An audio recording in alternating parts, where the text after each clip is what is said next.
Hi, Danville. Alan Childs here, Chief of Police for the town, and we're 10-8 and in service, which means we're here to safeguard the lives, rights, and property of everyone we serve, and we do that in an effort to make people's lives better. So thanks for joining us. Appreciate the patience. We did take a couple of weeks off. So this show today is just going to be a catch-up on all the traffic and the crime that's happened. And because there was some interest, we're going to cover the information release policy again. I know we've covered that a few times.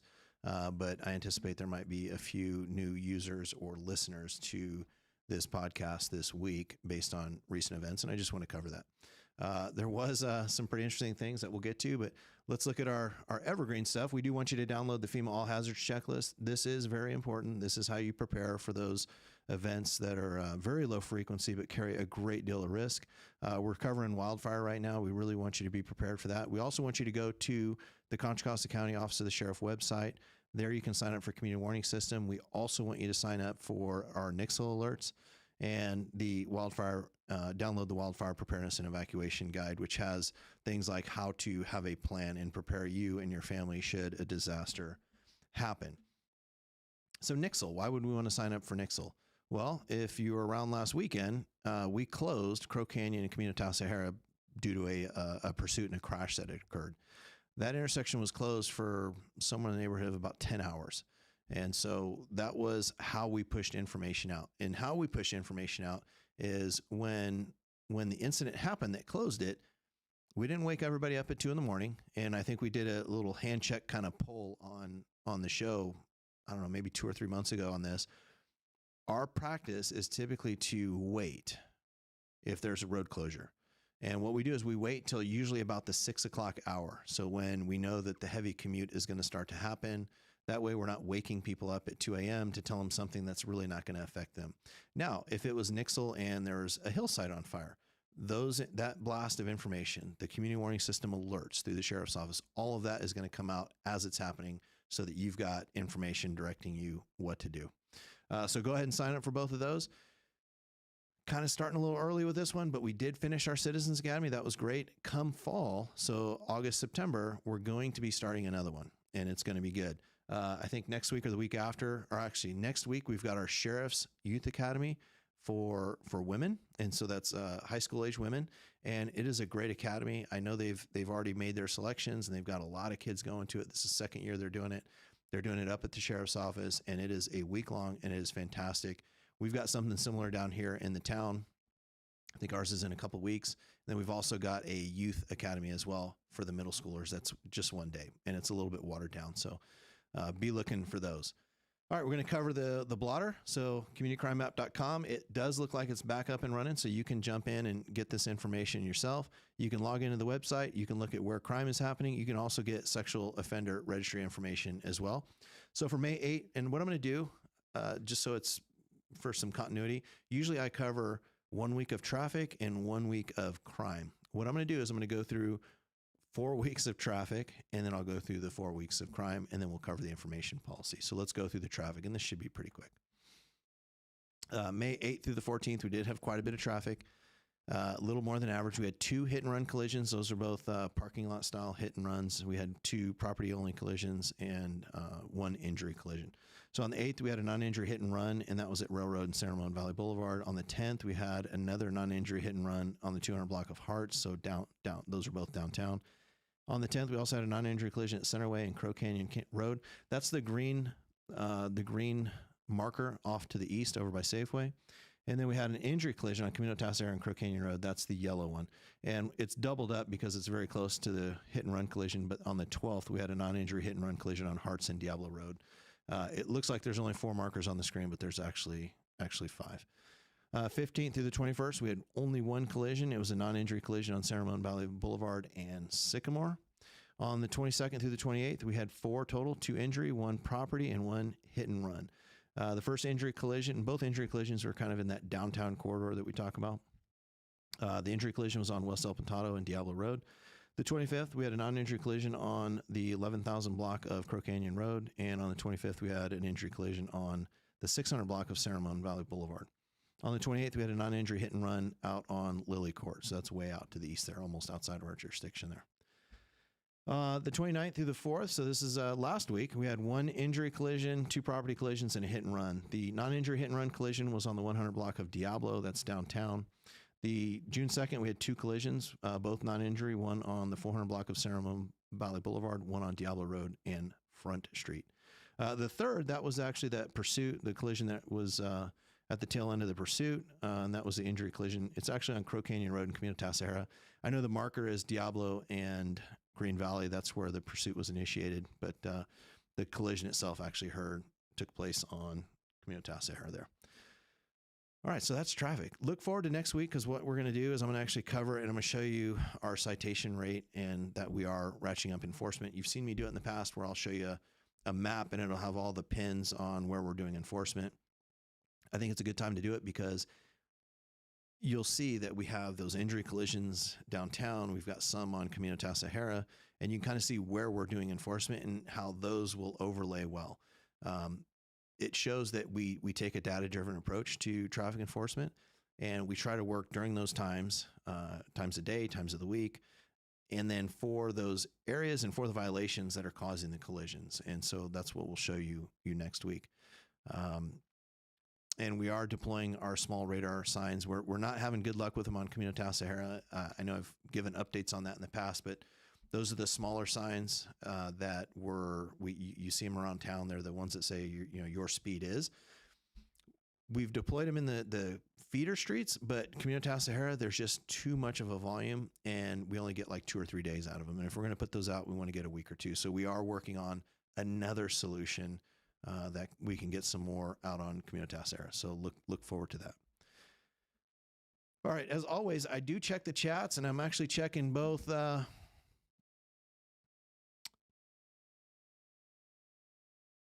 Okay. Yeah, I do check the chat. I may not respond to all of it, but I do check the chat.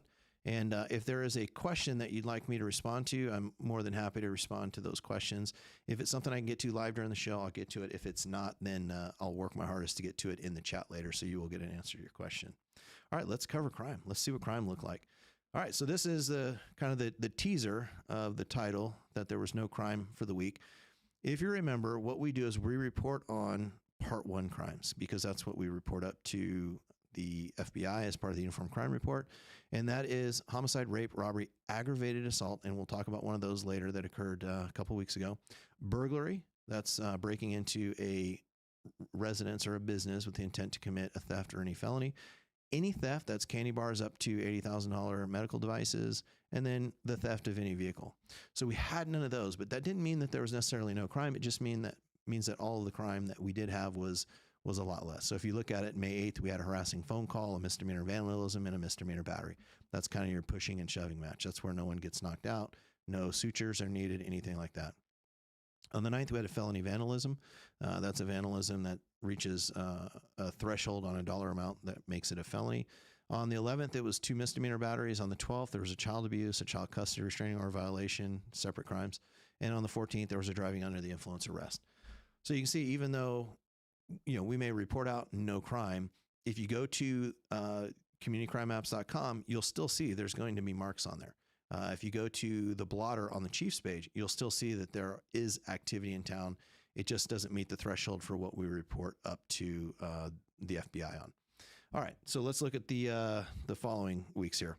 The 15th through the 21st, we had 3 total thefts. We had theft of property from a locked vehicle on Camino Ramon, and that's where they break a window and they take the property out of the car. The theft of property from within a home on Rock Ridge Court. And there was an arrest for 2 people for stealing some property out of the Safeway. Both of those were arrested. The property was recovered, and they were issued notices to appear. All right, so on the theft from the locked car, always a reminder, and we do work with these shopping centers a lot. Our volunteers go through there. We work with the management. We work with the individual retailers. We do try to get the word out, but we really need the public's help. Please do not leave backpacks in the car. And oftentimes we find maybe it's someone that might be staying here for a short period of time. Maybe they're at the hotel and they go across the street and they just leave their suitcase, their backpack in the car. And that is just bait for the bears. That is food for the bears. And so we say, please don't feed the bears.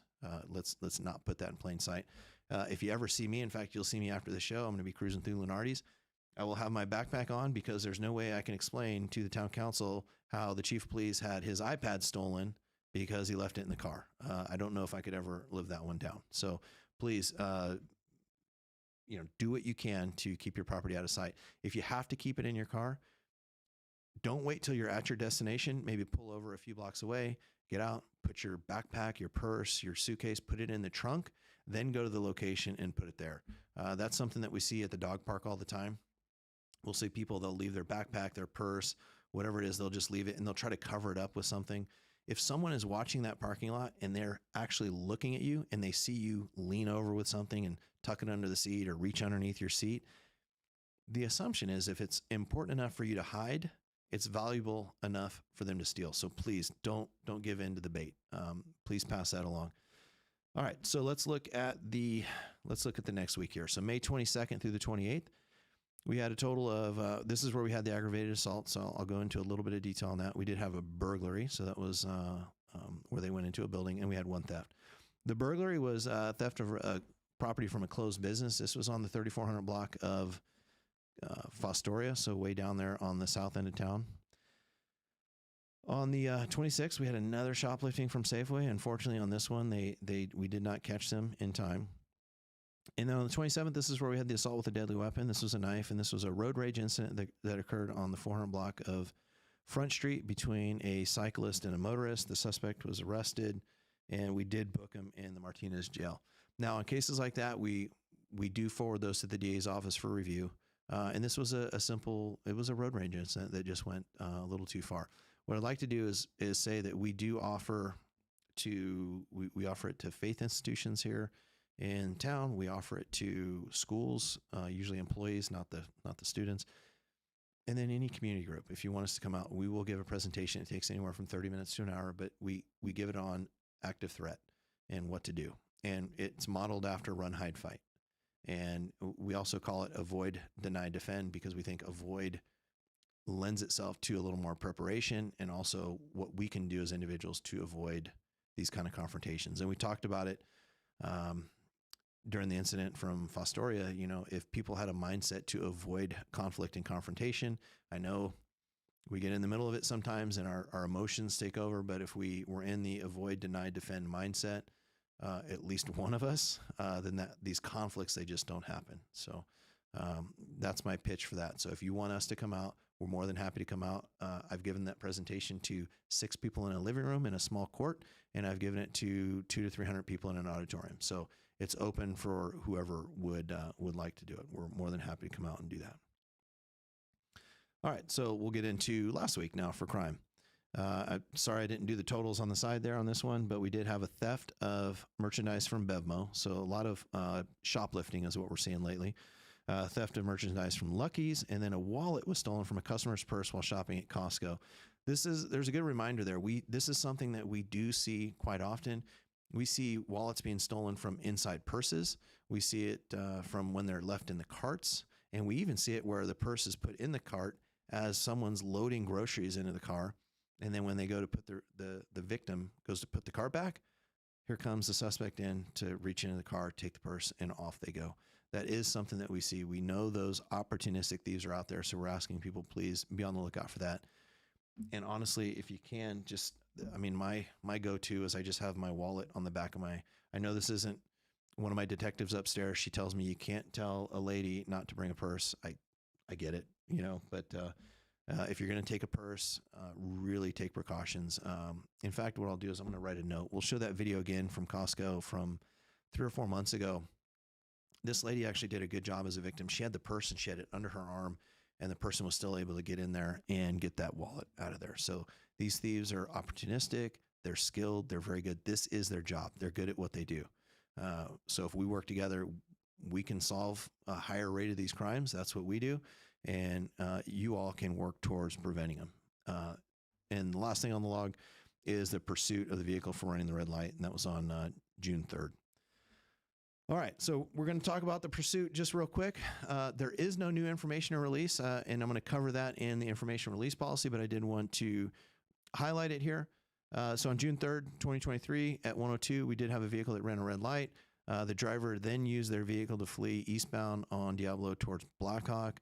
Ultimately, the driver collided with a vehicle on Communitas area at Blackhawk Road. The vehicle that fled ended up rolling over onto its roof and caught fire. The officers were right there and were able to rescue the occupants from the burning vehicle. The 2 occupants of the second vehicle weren't injured, and the investigation is ongoing. And so I thought, because we had so much in the way of inquiries from the press and the public on this, and it is a significant event, that it would be important to go over the information policy, and we can kind of use this as a backdrop as to what it is that we do when it comes to releasing information to the public.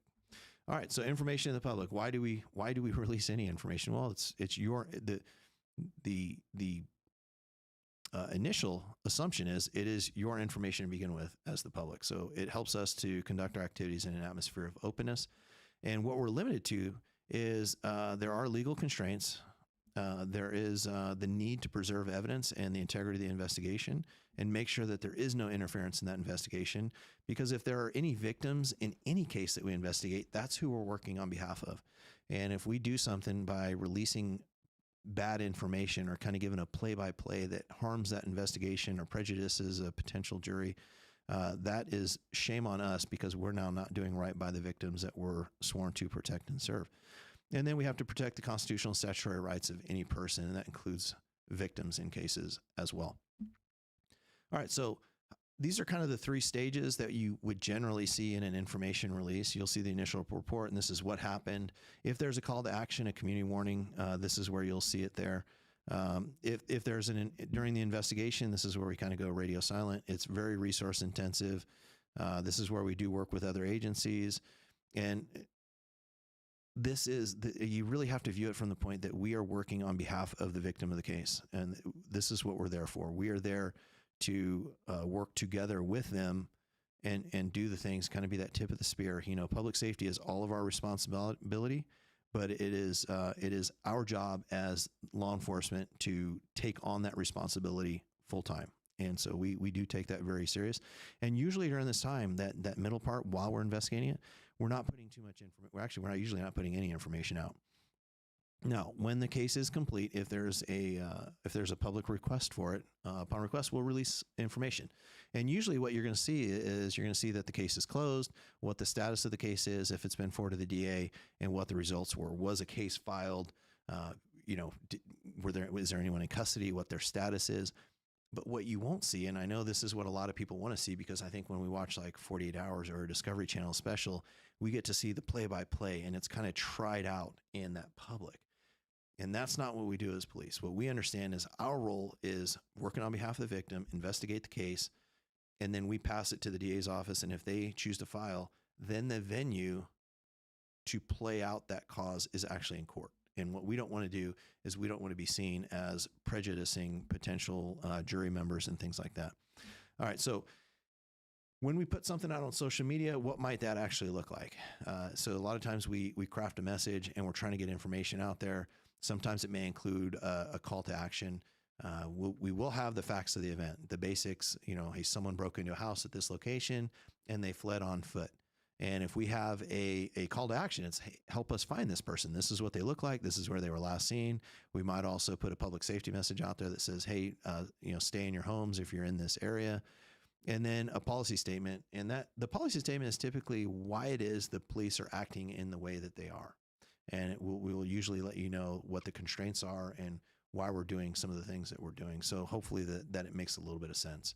Now, in those cases where someone is arrested, what do we do? Because there's different laws to that. And so what you'll see per law and policy is we, again, this is upon request. We don't just push all this information out there for everyone we arrest, but upon request, we'll put out the full name, the occupation, the physical description, the time, date, location of arrest, the factual circumstances surrounding the arrest. But again, we're careful not to play out our probable cause and all those things. We're simply going to put what the arrest was concerning. The time and date of booking, the location the arrestee is being held, the amount of bail, all the charges they're being held on, and if there is a release, what's the manner of the release? Were they released on bail? Were they released on a citation? What was that? And that's where we we make sure to do that. All right, I'm going to check the chat and see if there's any questions. I know we've gone over this information release a lot, but I thought with the pursuit and all the questions we were getting that we might have a few viewers on this. And so I wanted to make sure as we talked about that you understood why we publish a statement the way we do, and then why we work on behalf of victims to make sure that we create a good factual account as to what happened on their behalf, so that we can present it to the DA or the juvenile probation if it's juvenile. All right, I don't actually see any questions. I do see some hellos and some how are you. I'm doing great. I appreciate it. Thank you for that. And hi to everyone that said hi. And thank you again for joining.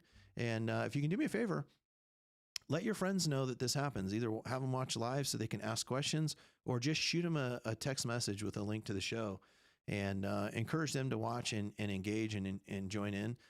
What I find is there was actually a complaint November, December, and it was a lady, well-meaning and concerned, and I get it, but she was concerned. She's like, hey, we're finding out through Nextdoor and other sources that homes are being broken into.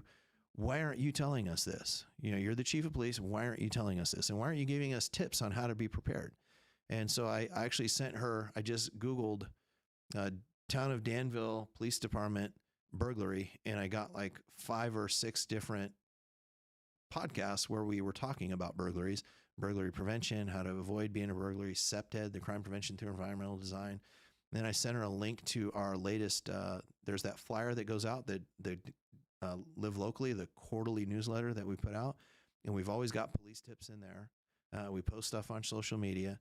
So we do try our best to get information out there. So if there's suggestions, we're all ears, but also make sure we get good reach on this, because this is where we're going to put out the most current information, and we try to do it in as compressed a format as we can, so we're not wasting your time. All right, so that is all, but we do want to remind everybody, please download that FEMA All Hazards Guide.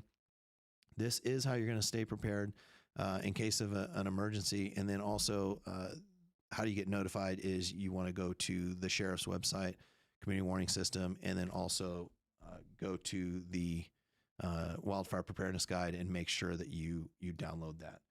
That's going to be how we stay prepared. And we know that when these incidents happen, there's always damage. There's always negative things that happen. But what it's about is understanding that these events will happen, and how do we mitigate the risk? How do we make it so that the impact on our lives is as small as can be? All right. Well, thank you all for joining. I do appreciate it. And we are 1010, which means that we're off duty, but we're always 10-8 and in service to all of you. So thank you and have a good night.